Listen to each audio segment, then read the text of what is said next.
Confidence building measures के लिए क्या क्या किया जा रहा है दोनों साइड से, मियां नवाज शरीफ और इस्टेब्लिशमेंट की साइड से, वो कुछ हम आपको बताएंगे। जबकि इसके अलावा जो पीटीआई हुकूमत है उसकी साइड पर भी पैनिक बटन प्रेस हो गया है।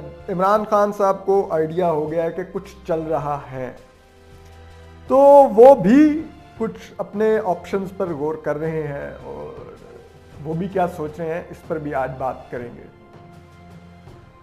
तो हम आपको सबसे पहले तो ये बताएं कि जैसा कि आपको पता है कि मियां नवाज शरीफ ने वापसी का ऐलान किया है। ऐलान नहीं, इशारा दिया है। ऐलान तो वो होता है कि आप बताते हैं कि फ़लाँ डेट को मैं आ रहा हूँ, फ़लाँ एयरपोर्ट पे लैंड करूँगा, आप इस्तकबाल की तैयारियाँ करें वगैरह वगैरह, एक प्रोग्राम अनाउंस किया। लेकिन उन्होंने हिंट किया है कि मैं जल्द ही पाकिस्तान में हूँगा और आप लोगों से मुलाकात करूँगा। अब ये क्या देखते हुए मियां नवाज शरीफ ने किया है, उन्होंने ज़ाहिरी बात है जो मुल्की सियासत में जो तब्दीलियाँ आ रही हैं, जो इस्टेब्लिशमेंट ने एक जेस्चर दिया है केपी इलेक्शन वाला, जिसको मौलाना फजल रहमान ने भी एक्नॉलेज किया है कि इस्टेब्लिशमेंट ने कोई रोल प्ले नहीं किया। हम तो 4 दिन पहले जिस दिन रिजल्ट आए थे, हमने उस दिन वीलॉग में बताया था कि इस्टेब्लिशमेंट इस इलेक्शन में न्यूट्रल रही है। तो इस जेस्चर को भी मियां नवाज शरीफ ने बाय किया है।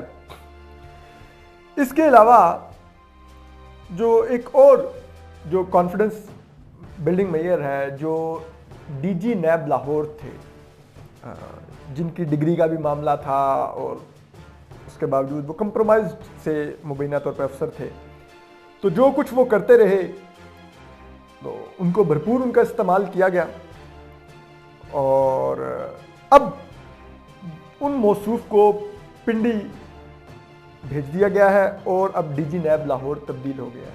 यानी कि डीजी नैब लाहौर की तब्दीली का मतलब है पंजाब में एक बड़ी चेंज आ रही है नैब में।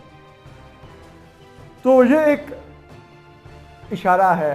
इमरान खान साहब ने गो के चेयरमैन नैब को रोक के समझा था कि उन्होंने शायद कोई तीर मारा, लेकिन उनको पता नहीं कि जो चेयरमैन नैब जावेद इकबाल हैं वो असल में तो पिंडी के आदमी हैं, इस्टेब्लिशमेंट के आदमी हैं।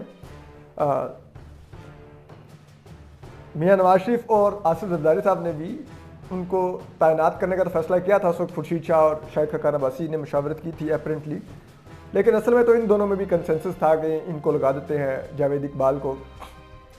और ज़रा ये बताते हैं कि मलिक रियाज जो मारूफ कब्ज़ा माफिया और हराम की कमाई में अपना सानी नहीं रखते, तो वो ही इनका नाम लेकर भी गए थे और उन्होंने इनकी गारंटीज भी दी थी। लेकिन अल्टीमेटली जावेद इकबाल ने वो किया, justice retired Javed Iqbal sir से पाँव वाले ने, जो इस्टेब्लिशमेंट ने उनसे मांगा। अभी तो वैसे वो कहते हैं कि मेरी जिस दिन किसी ने डोरियां हिलाई मैं अपना ब्रीफ केस उठाऊंगा चला जाऊंगा, लेकिन उनको पिछले कुछ अर्से में डोरियां नहीं चपेड़े पड़ी इस्टेब्लिशमेंट की तरफ से, जगह जगह पर जिल्लत उठाई, लेकिन ब्रीफ केस उठा करने के माशाल्लाह मुतमईन गैरतमंद इंसान है। तो अब जावेद इकबाल पे इमरान खान साहब अपनी तरफ से सोच कर बैठे थे कि मैं इसको रोक लूंगा ना, तो फिर अगर कोई एस्टेब्लिशमेंट डील करने की कोशिश करेगी तो मैं जावेद इकबाल के थ्रू डील को डीरेल करूंगा। लेकिन एस्टेब्लिशमेंट जावेद इकबाल ने वो इमरान खान साहब के साथ किया जो मियां नवाज शरीफ और आसिफ जरदारी साहब के साथ किया था। एस्टेब्लिशमेंट ने उनको कहा कि चलो डीजी नैब लाहौर तेल तब्दील करो, ये करो वो करो। जावेद इकबाल साहब ने कहा मुर्शद खादम, ये गया वो गया, कर दिया। दूसरी तरफ डीजी नैब सक्खर भी चेंज हुए। सक्खर भी चेंज होने बड़ा सिग्निफिकेंट है, वहाँ पर खुर्शीद शाह साहब के केसेस हैं, दीगर हैं। तो इस्टेब्लिशमेंट ने एक और अपोजिशन के लिए, एक कॉन्फिडेंस मेजर के लिए एक और जेस्चर दिया है केपी इलेक्शन के बाद, जो फर्स्ट राउंड था लोकल गवर्नमेंट का। तो अब देखते हैं कि इससे आगे मजीद क्या होना है।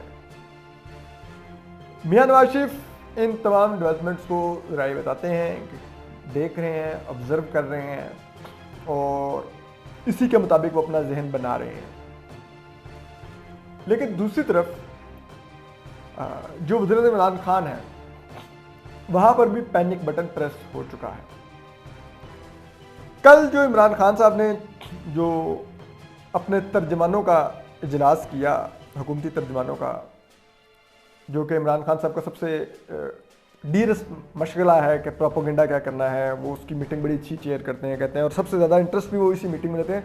गवर्नेंस मैटर्स में कहते हैं कि वो इमरान खान साहब नहीं इतना ना मीटिंग्स करते ना इंटरेस्ट लेते।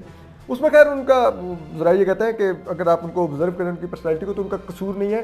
वो मामला जो गवर्नेंस के होते हैं, इकॉनमी के होते हैं, वो सब कुछ वो उनके सर से महफूज फासला रख के गुजर जाते हैं। तो वो बहुत ही होशो हवास वाले इंसान का काम है, वो गवर्नेंस और जो सब कुछ देखे, जो हर वक्त होश में रहे, कुछ उसने खाया पिया सूंघा मत हो। तो इमरान खान साहब का मामला ज़रा मुख्तलिफ है इस मामले, तो इसलिए वो गवर्नेंस मैटर से ज़्यादा वो जो तर्जमानों के इजलास वाली मीटिंग है उसमें बड़ा दिलचस्पी लेते हैं। तो इमरान खान साहब वहाँ पर कहते हैं बैठे, और उन्होंने ज़रा ये कहते हैं कि इस्टेब्लिशमेंट को भी काफ़ी बुरा भला कहा, और उन्होंने कहा कि मुझे मालूम है कौन डील कर रहा है, और ये नवाज शरीफ की अब डिस्क्वालिफिकेशन ख़त्म करवाएंगे, मैं देख लूँगा, और फलान है, ये है, वो है। और उन्होंने कहा कि ये कैसे हो सकता है, इसका मतलब है फिर कोई बातचीत चल रही है। तो जो तर्जमान थे उन्होंने भी हाँ में खान साहब नजर तो यही आ रहा है कि अब देखेंगे किस तरह मियां नवाज शरीफ वापस आने का ऐलान कर सकते हैं। दिलचस्पी की बात है कि ये वही पीटीआई है जो नवाज शरीफ कहते थे कि आओ ना वापस, आते क्यों नहीं हो, वापस आओ न, हम बरतानवी हुकूमत को लिख रहे हैं, हम फलां लिख रहे हैं, हम फलां कर रहे हैं। अब कह रहे हैं नवाज शरीफ वापस क्यों आ रहे हैं, ये डील करके आ रहे हैं, ये फलान है। तो बात यह है कि इमरान खान साहब को आइडिया है कि जो उन्होंने लेफ्टिनेंट जनरल फैज़ हमीद जब कोर कमांडर पेशावर हैं, हुब्बे फैज़ में जो उन्होंने किया था उसको पूरी इस्टेब्लिशमेंट ने नहीं बाय किया। उन्होंने ये हरकत करते हुए सोचा ही नहीं कि मैं जब एक लेफ्टिनेंट जनरल के लिए हरकत करूंगा तो बाकी तमाम लेफ्टिनेंट जनरल्स और आर्मी चीफ क्या सोचेंगे, उनको क्या मैसेज जाएगा। उन्होंने एक लेफ्टिनेंट जनरल की खातिर बाकी सबको क्या पैगाम दिया और कितना उन्होंने नाराज़ किया, ये तो अब आपको वक्त बताता रहेगा। तो अब इमरान खान साहब को भी आइडिया है कि उसके बाद की चीज़ें बदलनी शुरू होगी। मतलब उनको जो वो था जो उन्होंने पास किए इलेक्शन तरामीम और दीगर 33 बिल उन्होंने पास करवाए, तो उसके लिए उनको बड़ी दको करनी पड़ी। पूरी इत्तेहादी उनके भाग गए, उनकी अपने हुकूमती मेंबर्स कुछ आगे पीछे हो गए, तो फिर उनको इस्टेब्लिशमेंट से ही रिव्यू करना पड़ा। उनको इस्टेब्लिशमेंट की क़यादत की मिन्नत तरले करने पड़े, फिर वो फ़ोन वगैरह खड़के और लोग आए वोट करने के लिए। अब फिर मिनी बजट लाना है, फिर वही मसला दरपेश है। इत्तेहादी और बहुत से पीटीआई के अरकान वो बैठ ही नहीं है आके कौमी असम्बली में।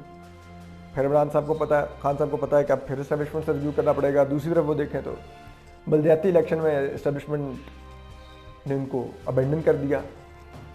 अब वो इसमें भी मकसद में पड़े हुए हैं।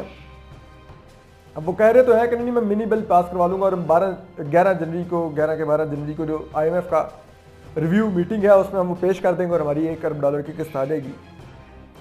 लेकिन इमरान खान साहब के इस आर्गूमेंट को, इन ऐलानात को बाय नहीं कर रही पाकिस्तान की फाइनेंशियल मार्केट। आप देखें ना स्टॉक एक्सचेंज उठ रही है ना डॉलर नीचे आ रहा है। उसकी वजह यह है कि सब जो इन्वेस्टर, बिजनेसमैन और दीगर जो तबकात हैं वो खान साहब की बात पर नहीं यकीन कर रहे। वो कह रहे हैं जब तक ये बिल पास नहीं करवा लेता, फाइनेंस बिल जो मिनी बजट का कौमी असम्बली से और सेनेट से, तब तक हम इसको नहीं करेंगे। सॉरी सेनेट करेंगे, कौमी असम्बली से, तब तक हम लोग नहीं हमारा कॉन्फिडेंस बहाल होगा। क्योंकि उनको भी ये खर्चा है कि अगर एस्टेब्लिशमेंट ने फ़ोन ना किए तो ये बिल इनसे पास नहीं होगा और उनको एतमाद का वोट लेना पड़ जाएगा असम्बली से। तो ये एक सूरत हाल है जिसमें अब खान साहब इस वक्त फंसे हुए हैं और वो चीख रहे हैं, कह रहे हैं कि मुझे पता है कौन डील कर रहा है और ये एक्सेप्टेबल नहीं है। इवन कैट फवाद चौधरी साहब ने भी ट्वीट किया हुआ है मियां नवाज शरीफ का नाम लिए बगैर कि ये डीलें करने वाले, ये इनकी सियासत है वगैरह वगैरह, बूट पॉलिश करने से कुछ नहीं होगा। ये वो तो वो कह रहे हैं कि हमारे हाथ से कोई बूट ना ले, और ये इस किस्म की इस वक्त सियासत चल रही है पाकिस्तान में।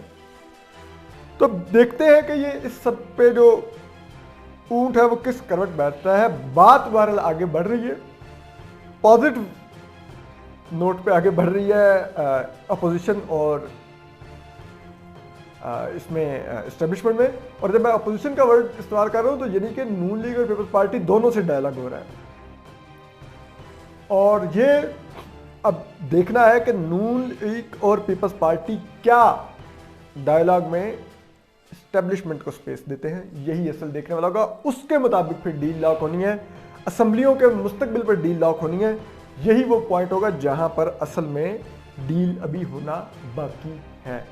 जब ये हो जाएगी तो फिर आप देखेंगे एकदम से चीज़ें कितना स्पीड अप होती डेवलपमेंट। YouTube पर Googly TV देखने के लिए youtube.com की सर्च बार में Googly TV टाइप करें। Googly TV के पेज पर सुर्ख रंग के सब्सक्रिप्शन वाले बटन पर क्लिक करना ना भूलिए। YouTube पर अपलोड होने वाली वीडियो से बाखबर रहने के लिए बेल आइकॉन पर क्लिक कीजिए।